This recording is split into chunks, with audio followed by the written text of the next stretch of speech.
Guess what? There was a little Persian 7-year-old kid at that seminar, 7 years old. He thought it's going to be a nice challenge. He walked in a hotel and he found a priest, a pastor from New Jersey. I looked at his card. He had about 7 or 8 different titles. And I understood he had a large crowd. They had also a seminar there. So he invited him to the argument. And this is an important pastor. He later himself said that he was a pilot in Vietnam. He told his life story.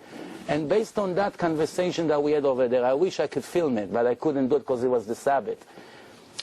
He asked him about 4 or 5 issues, not 30, 50 that we dealt with tonight. Well, the whole conversation was maybe 40 minutes.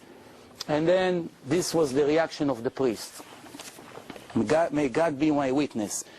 He hold his head like this, and he say, "Oh my gosh, my mother will kill me when she find out I converted to Judaism." That was his answer. Yes, I'm serious. Wait. Let me finish the story. Wait. You're giving... They're ignorant Christians. I agree. You've already admitted... I gave you a pastor. Jews. A pastor. So a pastor, not an ignorant Christian. You're an ignorant pastor. Okay, all right, you answer my question. All right, okay. If you think I'm about to convert, you're mistaken. You still did not answer the last question that I asked you. You never gave me a chance. I did. You answered, but not to the point. You told me that if a person will come with a book, before I told you about the cave of Jacob, before I found you the source, I asked you, if a person will show you that the Twin Towers collapsed in Brooklyn, is that an indication that this book can be given by God? You hesitated, but in the end you say, well, that will be the end of this book for me. Now, when I show you the source, you contradicted yourself completely. Ah, well, let me explain. Let me explain. All right. Do you think I can dig myself out of this hole now? I don't know. You got me pretty deep there. The distinction that I wish to make is if there is no way to reconcile this mistake with what I believe the origin of the New Testament to be, then I've got a problem. But as with this case of Shechem, I do believe that there is a way to reconcile. I might not know right now, but I do believe there's an explanation. And also, what I try to explain is that there are so many compelling reasons to believe that the New Testament is God-breathed, along with the Old Testament. There's so many that I am mandated by logic and reason itself to believe that there must be some way to reconcile these disparate elements. I don't think that's a contradiction. Tell me, please. I have to study that first. Okay. I don't know how to answer it. We said it in the beginning. But again, just think of your wife. If your wife has been faithful to you for 50 years, and somebody brings you a report and says that in some way she was unfaithful, are you going to believe that report in light of 50 years of proven faithfulness? It's the same way with me in the New Testament, and the same way a Christian. If it has proved itself to me in so many different ways, if the writers have proved themselves, you ask the question, who would believe? It's easy for people to believe the New Testament because... proof, but that's not the proper word to use. Well, let me talk. Well, please, give me a chance. Give me a chance. What you said was there was every reason in the world for people to believe in Christianity. It's so easy. It took away the law. Why wouldn't people believe in it? But just think of the difficult things that people had to risk their lives in order to believe in the New Testament, because it was the death penalty, as you point out, to believe against people's understanding of the Old Testament. And besides that, how could anybody believe in the leader of the faith, Jesus Christ, dying on the cross, and there being any validity in that religion unless there were actual miracles that took place? Who would want to believe in somebody who was stripped naked and tortured to death? Who would want to believe in that unless there were compelling reasons? So I would assert there are many, many compelling... The reasons and proofs are complete two different things. There are many, many reasons why so many people in the world doing foolish things. The fact that 60% of the youth smoke drugs or use LSD or cocaine doesn't mean that my children and your children also have to follow it, because we both agree that it's not the proper life. So using a majority, what the people does, or so many reasons why people follow one person, I have news for you. I have a list of more than 50 false messiah here. Do you want me to start and tell you the life story of each one of them? It may change you from one to the other, because they all claim what you just said.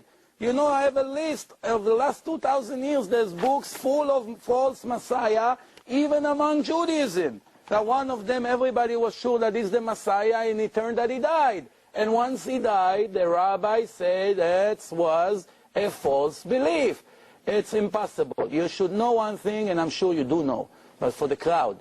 The Bible says that Elijah will come 3 days before the Messiah will appear, and he will tell the entire nation to prepare for the arrival of the Messiah.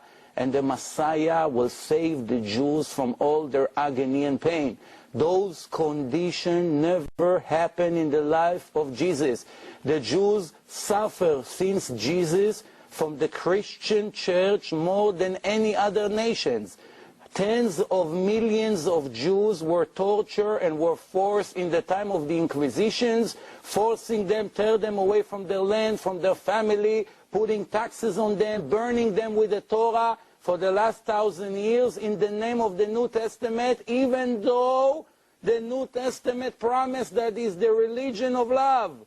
What kind of religions of love that claim that they have the truth will bring people and police and in the basements of churches all over history, as you know, in Spain and in Portugal and in many other countries, and burn the Jews and tear their body to two halves in a wheel, because they refused to accept the New Testament. I never did, even though I'm a little strict. I have a reputation that when I come and argue with a non-religious Jew and try to make him religious, not everyone can use this direct approach. No problem, I respect his opinion. But I never use a wheel to rip him to two because he doesn't want to become a Shomer Shabbos. It never occurred to me. If I have the truth, I'm going to use common sense and proof. If I don't have what to offer, I'm going to hire gangster to do the job. And that's what Muhammad did. What do you think? When he came up with the Quran, right away they started to murder people. Judaism is not a missionary religion. If any, we are opposed collecting Gentiles from the world and come adopt them into Judaism. The opposite, that's not our goal. It wasn't my intention with you and your friend here. The opposite. If you would consider it, it's your choice. Everyone has a free choice. May I respond? Please. If a Christian really knows their religion, and the simplest thing to recognize is that Jesus came as a Jew. All his apostles, all his followers were Jews. Everyone who wrote the New Testament, with perhaps the exception of Luke, were Jewish.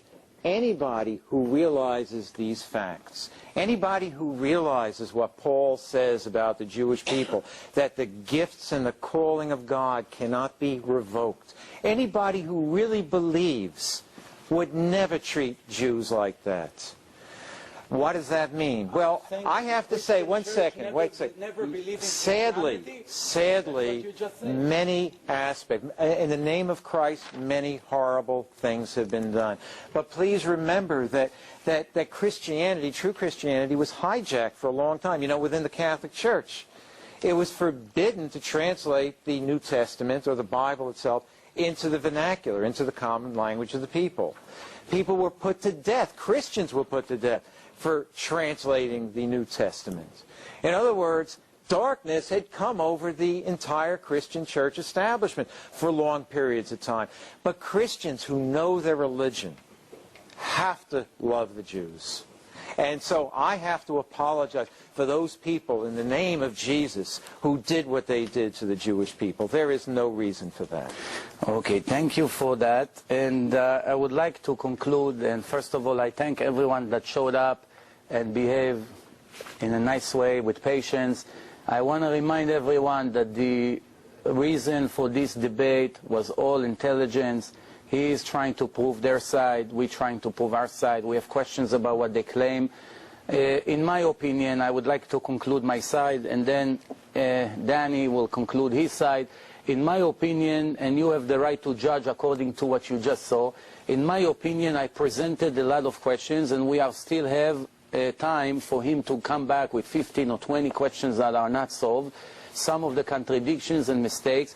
If he will be able to answer them, then it will be maybe a point to re-meet again and hear the answers. But if he's not, for whatever reason, that pastor that I told you from 8 years ago, he said to Dr. Betesh, give me 3 days. You're still going to be in New York? He said, yes. In 3 days I'll get back to you. Until today, we're waiting for him. Dr. Betesh sent him or somebody that affiliate with him, send a letter to the Pope, the ex-Pope, about the question that I asked about King David descendants. If Joseph is not the father, why did you waste a whole page to describe his descendants? We sent it to the Pope, he sent it to the Pope, and the Pope send him an email back from the Vatican. The answer to your question will be given by the father of the Church of Nativity in Bethlehem. He will answer your question. Right away, it's a question, why the head Christian in the world don't know to answer this question. So when he sent to the father, Joseph something, I don't remember his full name, in a Church of Nativity, the answer is, dear Jewish brother, the answer to your question is in the book, The Birth of the Messiah. I'm sure you're familiar with that book, yeah? No? So if he gave us a book, a name of a book, Dr. Betesh asked 5 experts to read the book, and look in the entire book